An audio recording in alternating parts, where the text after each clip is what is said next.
গাজীপুরের কাশিমপুর কারাগারে ঈদুল আজহা উদযাপন করছেন ভিআইপি বন্দীরা, যাদের মধ্যে আছেন রাজনৈতিক নেতা, সাবেক এমপি, মেয়র ও পুলিশের উচ্চপদস্থ কর্মকর্তারা। এদের মধ্যে আছেন কিছু নারী ভিআইপি, যেমন কণ্ঠশিল্পী মমতাজ, সাবেক শিক্ষামন্ত্রী দীপুমণি এবং আরও কয়েকজন নারী। কারা কর্তৃপক্ষ জানিয়েছে, ঈদ উপলক্ষে কারাগারে এসব ভিআইপি বন্দীদের মাঝে নতুন পোশাক ও বিশেষ খাবার দেওয়া হয়। সেই সঙ্গে বন্দীদের জন্য আলাদা আলাদা ঈদ জামাতেরও আয়োজন করা হয়। একটি সূত্র জানিয়েছে, ঈদের দিন বেশিরভাগ সময় কান্নাকাটি করে কাটিয়েছেন দীপুমণি। 24 আগস্টে আওয়ামী লীগ সরকারের পতনের পর বিভিন্ন অভিযোগে গ্রেফতারের পর থেকে কারাগারে আছেন দলটির শীর্ষ অনেক নেতাকর্মী। এর মধ্যে কাশিমপুর কেন্দ্র মহিলা কারাগারের বন্দী আছেন নারায়ণগঞ্জ সিটি কর্পোরেশনের সাবেক মেয়র সেলিনা হায়াত আইভি, সাবেক সংসদ সদস্য মমতাজ বেগম এবং সাবিনা আক্তার তুহিন। মহিলা কারাগারের জেলার শিরিন আক্তার বলেন, ঈদের আগের দিন মহিলা বন্দীদের লিপস্টিক, নেইল পালিশ, টিপ ও মেহেদি ছাড়াও অসহায় 21 বন্দীকে 3 পিস ও শাড়ি দেওয়া হয়। এছাড়া দেওয়া হয় বিশেষ খাবার। এছাড়া কাশিমপুর হাই সিকিউরিটি কেন্দ্র কারাগারে নামাজ শেষে শুরু হয় সাংস্কৃতিক অনুষ্ঠান, যেখানে বন্দীদের মধ্য থেকেই গান পরিবেশন করা হয়। গান পরিবেশনার আবেদন ছিল মমতাজের প্রতিও, কিন্তু নিরাপত্তার কথা চিন্তা করে শেষ পর্যন্ত তাকে গান করতে দেওয়া হয়নি।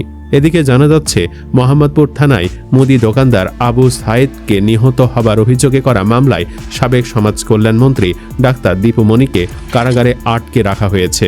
অনেক সময় দীপুমণিকে দেখে অন্য কয়েদিরাও চোর, ফাঁসি চায় বলে চিৎকার করেন। এজন্য দীপুমণি কান্নায় ভেঙে পড়েন। এর আগে হুইল চেয়ারে করে সাবেক মন্ত্রী দীপুমণিকে দেখতে আন্তর্জাতিক অপরাধ ট্রাইব্যুনালে আসেন তার অসুস্থ স্বামী তৌফিক নেওয়াজ। স্বামীর এই কঠিন মুহূর্তেও পাশে থাকতে পারছেন না দীপু, ফলে খুবই অবহেলার মধ্যে আছেন তৌফিক নেওয়াজ। এই বিষয়টিও ভাবায় দীপুমণিকে। এটাও তার কারাগারে কান্নাকাটি করার আরেকটি কারণ। কাশিমপুর হাই সিকিউরিটি কেন্দ্র কারাগারে জ্যেষ্ঠ জেল সুপার আবদুল্লাহ আল মামুন বলেন, তার কারাগারে 2600 বন্দী আছেন। ঈদের আগের দিন অসহায় বন্দীদের মধ্যে 40টি লুঙ্গি, গামছা, 50টি পাঞ্জাবি ও 50টি গেঞ্জি দেওয়া হয়। এছাড়া তার কারাগারে ঈদের নামাজের জন্য 17টি জামাতের আয়োজন করা হয় বলে জানান তিনি। বন্দীদের খাবারের তালিকায় সকালে ছিল পায়েস ও মুড়ি, দুপুরে মাংস, পোলাও, সালাদ ও কোমল পানীয়, পান, সুপারি, মিষ্টি এবং রাতে সাদা ভাত, রুই মাছ ও আলুর দম দেওয়া হয় বলে জানান জেল সুপার মামুন। এ কারাগারে বন্দীদের মধ্যে আছেন সাবেক চিফ হুইপ আসম ফিরোজ, নড়াইলের সাবেক সংসদ সদস্য কবিরুল হক মুক্তি, সাবেক আইজিপি মোহাম্মদ শহীদুল হক, সাংবাদিক শ্যামল দত্ত, মোজাম্মেল হক বাবু এবং শাকিল আহমেদ। কাশিমপুর কেন্দ্র কারাগার পার্ট 1-এর জ্যেষ্ঠ সুপার নজরুল ইসলাম বলেন, তার কারাগারে 1204 বন্দী আছেন। এর মধ্যে শতাধিক ফাঁসি, অর্ধ শতাধিক যাবজ্জীবনের আসামি। এ কারাগারে ঈদের আগে অসচ্ছল বন্দীদের মাঝে 60টি লুঙ্গি ও 25টি পাঞ্জাবি বিতরণ করা হয়। এ কারাগারে বন্দীদের জন্য ঈদের 3টি জামাতের আয়োজন করা হয়। খাবারের তালিকায় সকালে ছিল পায়েস ও মুড়ি, দুপুরে মাংস, পোলাও, সালাদ, পান, সুপারি, মিষ্টি ও কোমল পানীয়, আর রাতে রয়েছে সাদা ভাত, আলুর দম, রুই মাছ। কাশিমপুর কারাগার পার্ট 2-এর সুপার মোহাম্মদ আল মামুন বলেন, তার কারাগারে 3800 বেশি বন্দী আছেন। তাদের মধ্যে শতাধিক ফাঁসি ও শতাধিক যাবজ্জীবন দণ্ড পাওয়া আসামি। কারাগারে ঈদের 60টি জামাত হয়। এ কারাগারে বন্দীদের মধ্যে সাবেক উপদেষ্টা তৌফিক এলাহি এবং ছাগল কাণ্ডে জড়িত মোহাম্মদ মতিউর রহমান আছেন। ঈদ উপলক্ষে এ কারাগারের অসহায় 200 বন্দীকে শার্ট, 200 জনকে পাঞ্জাবি এবং 100 বন্দীকে লুঙ্গি দেওয়া হয়।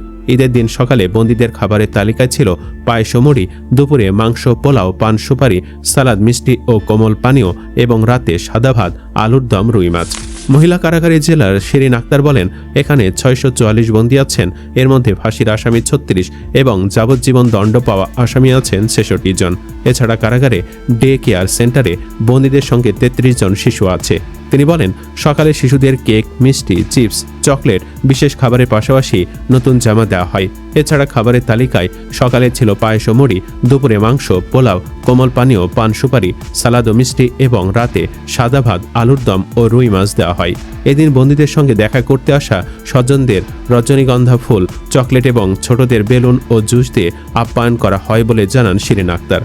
সুপ্রিয় দর্শক, অনেকেই মনে করছেন খুব শীঘ্রই মুক্তি পেয়ে যাবেন এসব নারী ভিআইপি বন্দীরা। আপনি কি এসব ফ্যাসিস্টের দোসরদের জামিন সমর্থন করেন? কমেন্ট বক্সে জানিয়ে দিন আপনার মতামত। ভিডিও ভালো লাগলে লাইক দিন এবং চ্যানেলটি সাবস্ক্রাইব করুন। ঈদ মোবারক।